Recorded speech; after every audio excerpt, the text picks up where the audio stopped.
രാഷ്ട്രീയത്തിൽ പുതിയ അധ്യായം ആരംഭിക്കുന്നു.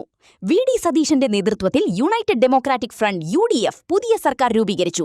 21 അംഗങ്ങളുള്ള മന്ത്രിസഭയിൽ Indian National Congress (INC), Indian Union Muslim League, Kerala Congress വിഭാഗങ്ങൾ, Revolutionary Socialist Party Leninist, Communist Marxist Party തുടങ്ങിയ മുന്നണി കക്ഷികളുടെ പ്രതിനിധികൾ ഉൾപ്പെട്ടിട്ടുണ്ട്.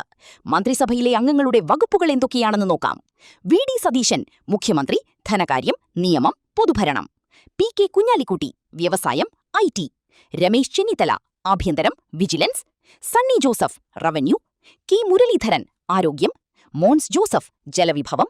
ഷിബു ബേബി ജോൺ തൊഴിൽ, മത്സ്യബന്ധനം. അനൂപ് ജേക്കബ് ഭക്ഷ്യ പൊതുവിതരണം. CP ജോൺ ഗതാഗതം. EP അനിൽകുമാർ വൈദ്യുതി. N സംസുദ്ദീൻ പൊതുവിദ്യാഭ്യാസം. PC വിഷ്ണുനാഥ് സംസ്കാരം, സിനിമ, സഹകരണം. റോജി M ജോൺ ഉന്നത വിദ്യാഭ്യാസം. ബിന്ദു കൃഷ്ണ വനിതാ ശിശുക്ഷേമം, സാമൂഹ്യനീതി. M Liju excise. KM Shaji തദ്ദേശ സ്വയംഭരണം. PK ബഷീർ ന്യൂനപക്ഷക്ഷേമം, വഖഫ്. VE അബ്ദുൽ ഗഫൂർ പൊതുമരാമത്ത് വകുപ്പ്. T സിദ്ദീഖ് കൃഷി. KE തുളസി പട്ടികജാതി പട്ടികവർഗക്ഷേമം. OG ജനീഷ് കായികം, യുവജനകാര്യങ്ങൾ. ഇതാണ് കേരളത്തിന്റെ പുതിയ മന്ത്രിസഭ 2026.